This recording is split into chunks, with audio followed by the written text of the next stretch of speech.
두 가지만 딱 나눌게요. 첫째, 왜 고린도인이라고 부를까? 제가 늘 얘기하듯이 좀 호칭에 오늘 좀 집중하려고 하고요. 두 번째는 되게 유명한 말씀 나오거든요.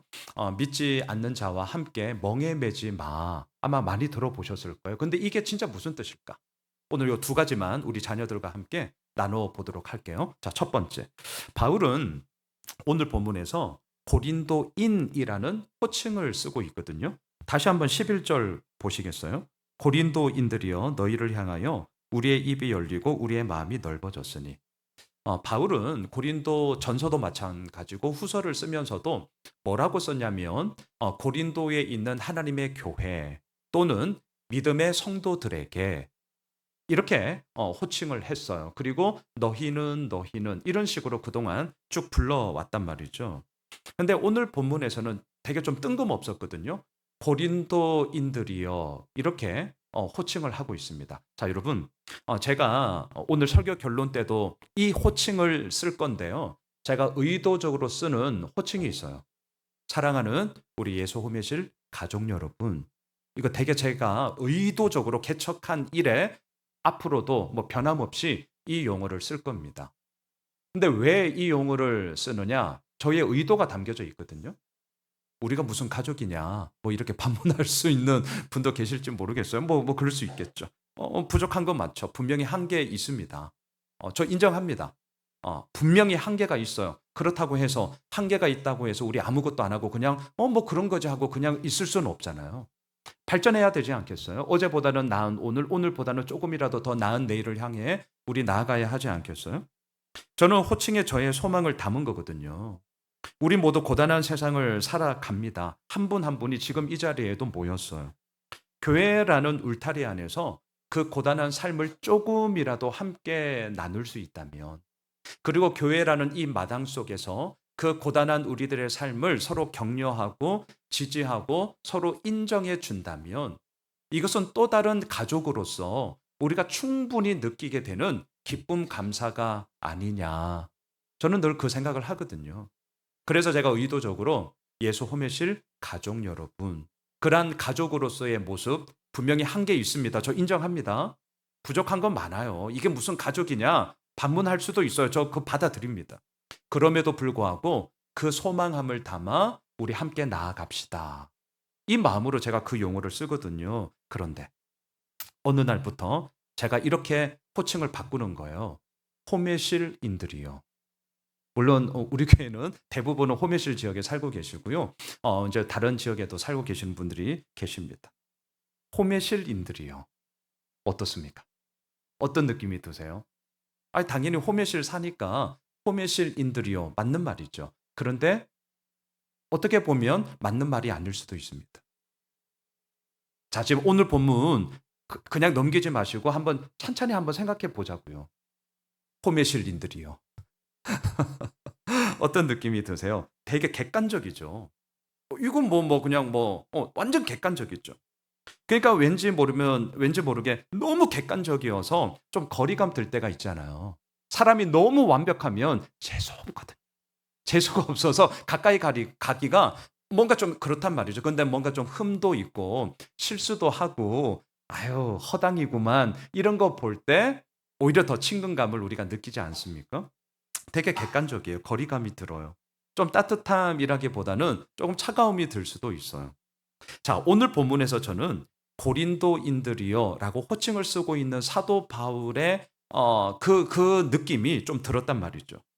왜 이렇게 썼을까? 그동안 고린도 교회 성도들이요. 하나님의 교회에 함께하는 자들이요. 너희는 이러다가 갑자기 고린도인들이요. 바울의 마음에 뭘까? 우선 이게 되게 궁금했습니다. 한번 들어봐 주세요. 저는 이렇게 풀었거든요. 자, 고린도. 그 당시 고린도는 항구 도시입니다. 그러니까 고린도 도시의 특징은 좋은 것도 많고 나쁜 것도 많아요. 뭐든지 많은 곳이 고린도였습니다. 자, 항구 도시예요. 외부의 문물이 제1차적으로 들어오는 데죠. 그러니까 엄청난 교류가 생깁니다. 교류가 생기면 당연히 경제적으로 풍성할 여지가 훨씬 많아지죠. 그리고 등 따시고 배부르고 넉넉하고 그러니까 살아가는 경제적인 수준은 되게 기본적인 지수가 되게 높은 도시였어요. 뭐 좋은 거죠. 없는 것보단 나으니까요. 하지만 아시죠? 자, 등 따시고 배불러요. 사람들이 어떻게 되겠습니까? 쾌락에 빠졌어요. 음행에 빠졌어요. 그리고 온갖 우상 숭배가 판을 치던 곳이 바로 고린도였습니다. 자, 좋은 것도 많았고요. 반면에 나쁜 것도 많았습니다. 하여튼 뭐든지 많았던 곳이 고린도였습니다. 그곳에 살고 있는 사람들을 고린도인 이렇게 지금 얘기를 하고 있다는 거예요. 저는 이 말을 이렇게 한번 풀어볼게요. 고린도인들이요. 무슨 말일까? 무슨 마음으로 바울이 썼을까? 지금 너희들이 살고 있는 그 고린도 도시가 어떤지 잘 알고 있지. 그곳에 너희들이 살고 있는데 너희들은 어떠한 모습으로 살고 있는지 똑똑히 봐라. 각성을 일으키는 말로 고린도인들이여 라는 호칭을 쓰고 있구나. 자, 또 하나. 고린도인들이여, 이건 무슨 말일까? 그러했던 너희들이 예수를 믿게 되었고 하나님의 은혜로 살아가는 자들이 되었으니 이제는 믿음의 온전함을 이루며 살아가야 하는 것 아니겠느냐? 믿음의 결단을 촉구하는 용어로서 고린도인들이여 라는 말을 썼구나. 각성과 촉구라는 말로 저는 좀 정리해 보았습니다. 여러분 자막 한번 보세요.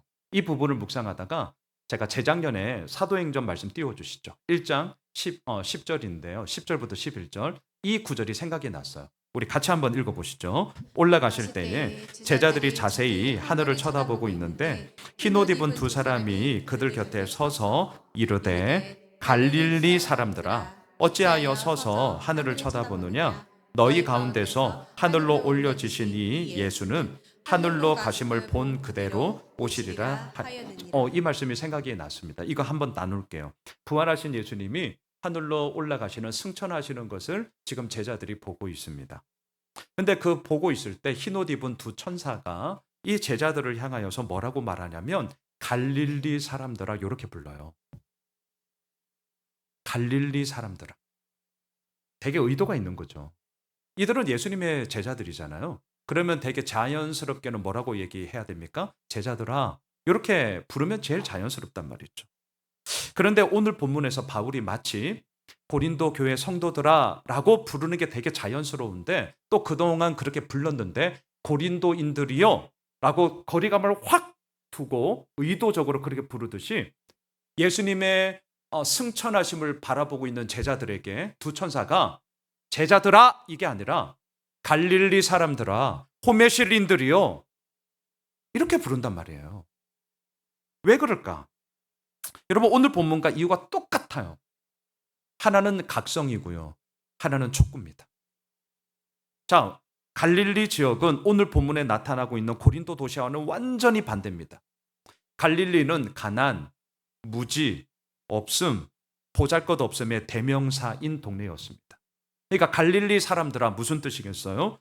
예수를 만나기 전 너희들의 모습이 어떠했는지를 너희들 잊으면 안 돼. 이거예요. 각성을 깨우는 거예요. 각성. 하지만 갈릴리 사람들은 무슨 뜻입니까? 예수님의 승천이라는 너무나도 영광스러운 모습을 보면서 사람들의 마음속에 어떻겠어요? 나 봤다 이게 생기겠죠. 여기까지는 좋아요. 근데 나 봤다 이게 자신만의 영광스러운 경험이 그러하지 못한 자들과 비교 우위 가운데 우위를 점하게 되겠죠. 그러면 어떻게 됩니까? 나는 봤는데 너는 못 봤구나. 갑과 을의 위화감이 생기기 쉽습니다. 소위 영적인 세계도 똑같아요. 나는 경험했는데 너는 경험 못했어? 이렇게 된다는 거죠. 지금 갈릴리 사람들아 라는 이 말을 통하여서 그러한 영적 교만으로 변질되는 것이 아니라 하늘로 올라가심을 본 그대로 다시 오실 예수님을 온전히 기다리며 너희들 갈릴리 사람이라는 것을 잊지 말아라. 겸손함으로 너희들 나아가야 돼. 믿음의 결단을 촉구하는 말이라는 것을 우리는 알게 되는 것입니다. 자, 첫 번째 포인트. 오늘 본문이 우리들에게 이렇게 말 걸어오고 있습니다. 호메실인들이요. 제가 바꿔볼게요. 호메실인들이요. 지금 우리가 살고 있는 모습이 어떠한지를 우리가 직시하면 좋겠습니다. 각성을 일으키는 말. 또 하나, 호메실인들이요. 우리가 예수를 믿게 되었고 하나님의 은혜로 살아가는 자들이 되었으니 믿음의 온전함을 가지고 우리가 나아가야 하지 않냐. 우리의 믿음의 결단을 촉구하는 말로 오늘 본문이 우리들에게 지금 얘기하고 있습니다. 자, 한편 바울은 고린도인들에게 11절에서 이렇게 말했잖아요. 너희를 향하여 우리의 입이 열리고 우리의 마음이 넓어졌다. 고로 너희들도 어떻게 해야 되느냐? 여러분 자막을 보세요. 13절에서 이렇게 권면합니다. 같이 읽겠습니다. 내가 자녀에게 말하듯 하노니 보답하는 것으로 너희도 마음을 넓혀라. 여러분 마음을 넓히고 싶지 어느 누가 좁히고 싶겠어요? 그런 사람은 아무도 없습니다. 넓은 마음으로 모든 것을 품고 싶지 좁은 마음으로 작은 것 하나 가지고 아둥바둥 싸우고 싶은 사람은 아무도 없습니다. 자, 그렇다면 마음을 넓히십시오 라는 이 말에 대해서는 우리 모두가 다 동의하게 되는데 궁금하잖아요. 마음을 어떻게 넓힐 수 있을까요? 우리의 늘 궁금함은 이거잖아요.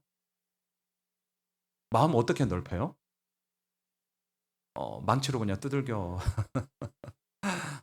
마음을 어떻게 넓힐까? 여러분 11절을 다시 한번 보시겠어요? 저 어려운 얘기 안 할게요. 11절을 잘 보세요.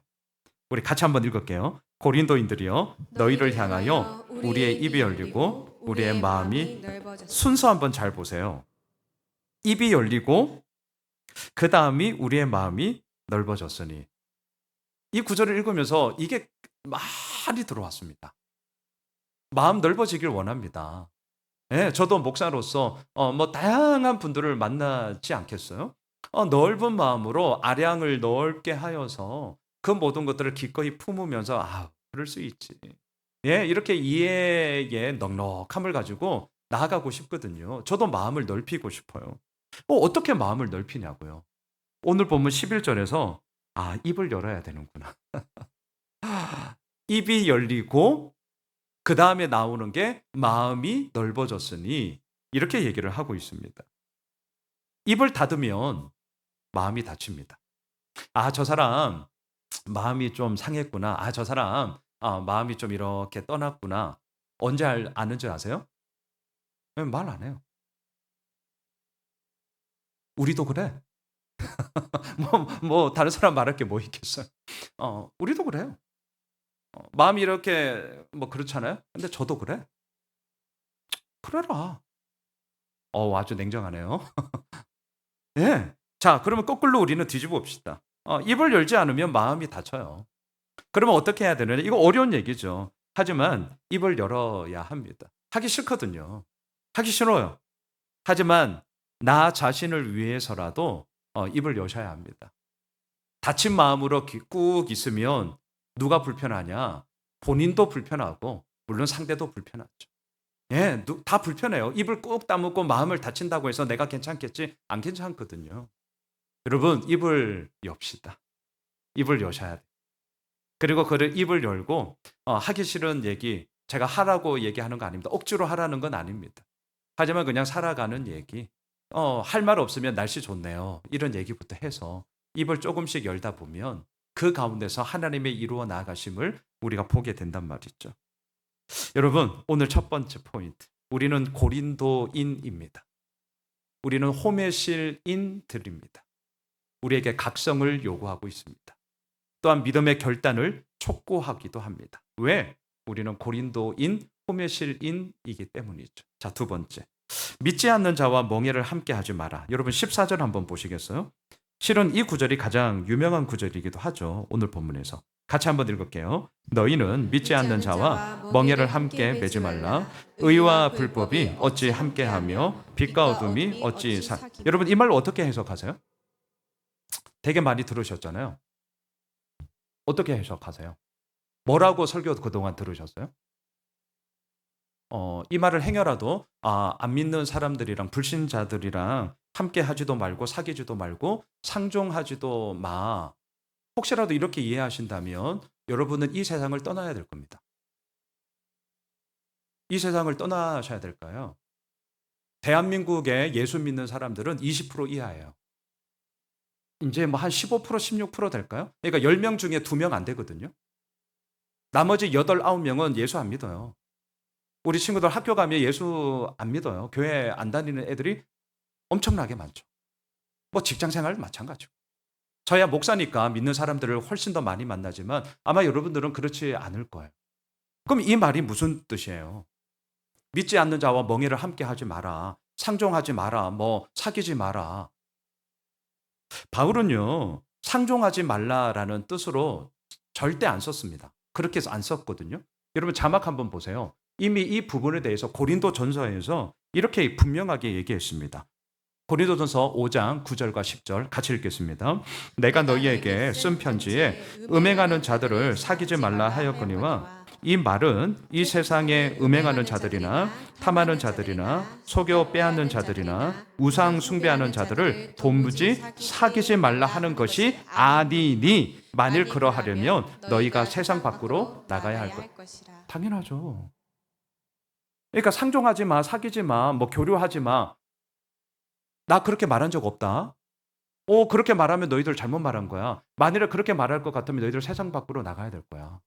그냥 니들끼리 산속에서 살아. 니들끼리 그냥 교회 안에서 그냥 살아. 너희들끼리 저기 수도원 생활해. 기도원 가서 살아. 학교 가지 마. 왜? 안 믿는 애들이 훨씬 더 많으니까. 위험합니다. 성경 절대 그렇게 얘기한 적 없거든요. 그건 뭐라고 해석하실래요? 저 고민 많이 했습니다. 그리고 이 부분 잘 안 풀려서 실은 평일에 아내에게도 이렇게 물어보면서 좋은 사실 팁을 제가 아내로부터 얻었거든요. 저는 이렇게 말씀드릴게요. 타협하지 마라. 자, 타협하지 마라. 많은 뭐 의미들을 부여하겠지만 타협하지 마라. 저는 이렇게 한번 말씀드리고 싶습니다. 잘 보세요. 11절에 보시면 의와 불법이 어찌 함께하며 함께할 수 없죠.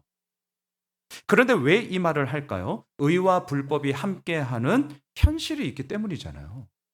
그럼 왜 의와 불법이 함께 이런 일들이 벌어집니까? 타협했기 때문이죠. 타협했기 때문이죠. 자, 빛과 어둠이 어찌 사귀면 말이 안 되죠. 빛이 있으면 어둠은 없게 되는 거예요. 만일에 어둠이 있다라는 것은 빛이 없다는 얘기잖아요. 그러니까 빛과 어둠은 공존할 수가 없습니다. 그런데 현실의 뚜껑을 딱 열었더니 빛과 어둠이 공존하고 있더라는 거예요. 이게 우리가 살아가는 현실이더라는 거예요. 왜요? 타협했으니까요. 15절, 16절 한번 보세요.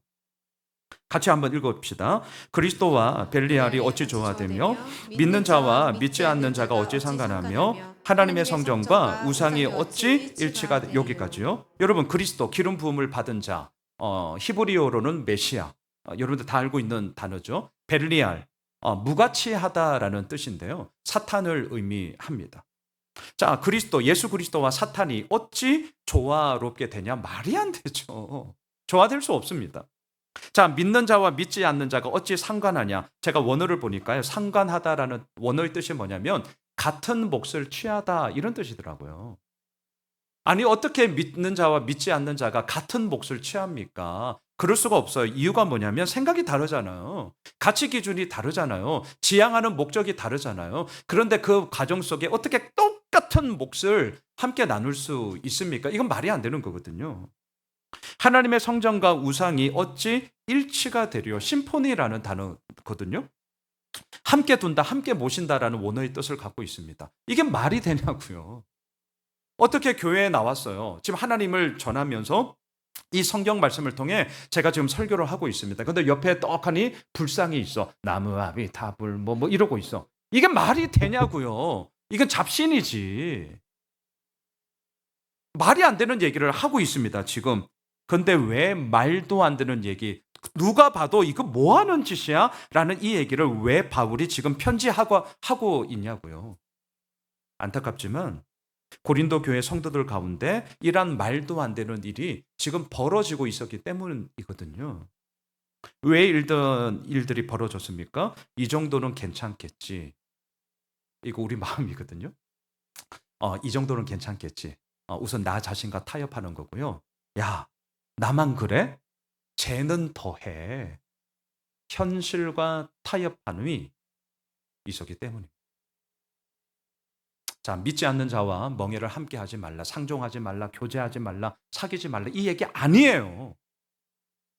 세상 밖으로 떠나셔야 될 거예요. 뭔 얘기냐? 타협하지 마라. 이 정도는 괜찮겠지. 나 자신과 타협함이 순간순간 있습니다. 야, 나보다 쟤는 더해. 현실과 타협함이 우리 가운데 끝없이 몰려옵니다. 저는 이 부분 묵상하다가 이게 생각이 났습니다. 제가 가끔은 이 얘기 하잖아요. 사랑할 대상과 사용할 수단을 혼동하시면 안 됩니다. 다시요. 사랑할 대상과 사용할 수단을 혼동하시면 안 돼요. 이렇게 한번 적용해 볼게요. 우리가 사랑해야 될 대상은요, 하나님이십니다. 돈은 우리가 사용해야 될 수단이죠. 예, 분명합니다. 그런데 우리의 어려움은 무엇입니까? 살아가다 보니, 이 땅을 살다 보니, 자식들 키우다 보니, 내가 사업하다 보니, 내가 목회를 하다 보니, 교회 개척을 하려고 하다 보니 돈이 필요해. 돈이 필요해. 그러다 보니 어느샌가 어떻게 돼요? 사랑해야 할 하나님의 그 자리 가운데 돈이 떡하니 자리매김해 가고 있고요. 사용해야 될 수단의 그 자리에 사랑해야 될 하나님이 어느샌가 와버리는 거죠. 하나님이 도깨비 방망이가 되어버리는 것 아니겠습니까? 어떻습니까? 아니, 이렇게 되면 어떻게 되는 거예요? 잘 될 리가 없죠. 영적 질서는 깨지게 되는 거고요. 육적 질서는 완전히 무너지게 되는 것 아니겠습니까?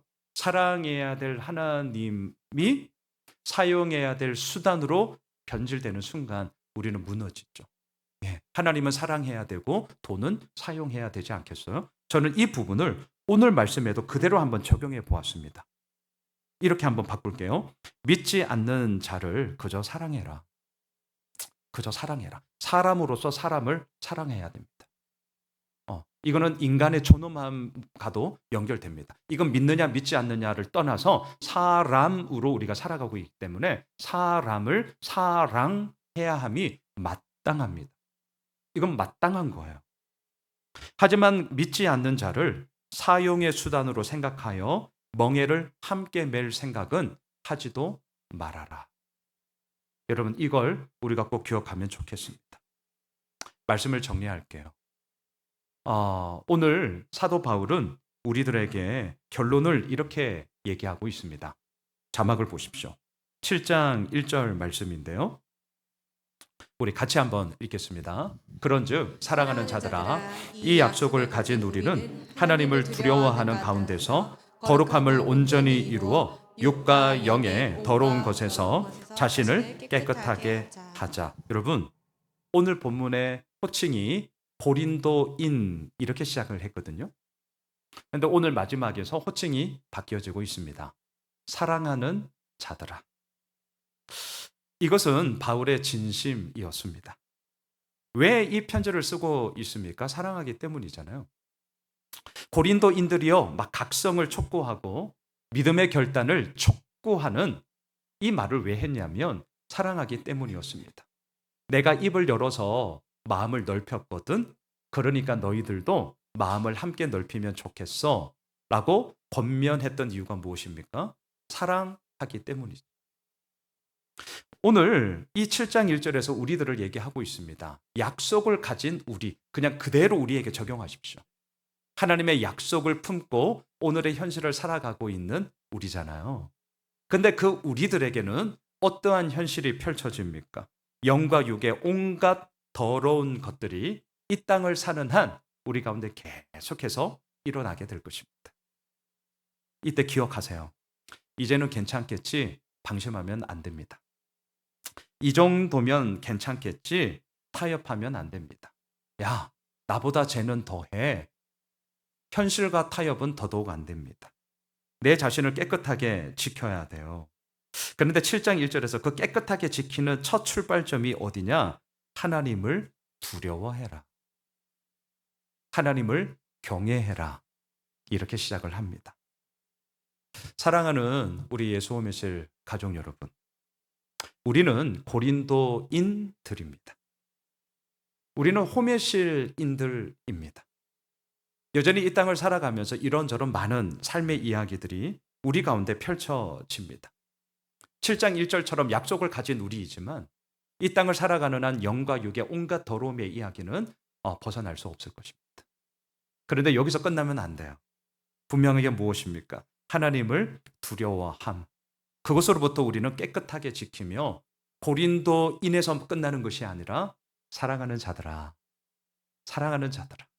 예, 그 하나님의 부르심 가운데 우리는 가게 된다라는 것이죠. 여러분 잊지 맙시다. 고린도인들이요 영적 각성을 일으키고 또한 하나님의 은혜로 우리가 나아가야 합니다라는 믿음의 결단을 촉구함은 우리들에게도 여전히 필요합니다. 그래서 저는 오늘 주보 마지막 7번에도 설교 요약지에 썼지만 우리 이렇게 결단하면서 우리 설 연휴를 계속해서 보냈으면 좋겠습니다. 우리 7번 한번 보시겠어요? 설교 요약지 7번. 6번인가요? 네. 제가 이렇게 적었습니다. 우리 같이 한번 읽어보시면 좋겠습니다. 우리 천천히 같이 한번 읽어볼까요? 시작. 하나님 외에 결코 두려워하지 않겠습니다. 제 외에 결코 부끄러워하지 않겠습니다. 십자가 외에 결코 자랑하지 않겠습니다. 우리 이 믿음의 길을 함께 걸어갑시다. 네, 고린도인으로서, 호메실인으로서, 하지만 또한 사랑하는 자들로서 우리가 이 믿음의 길을 걸어갈 때 아버지께서 이루어 가시는 그 놀라운 은혜를 우리는 맛보아 알게 될 것입니다. 이번 설 연휴도 그런 풍성한 은혜를 누리게 되는 우리 모든 예수 호메실 가족들 되시길 주님의 이름으로 축복합니다.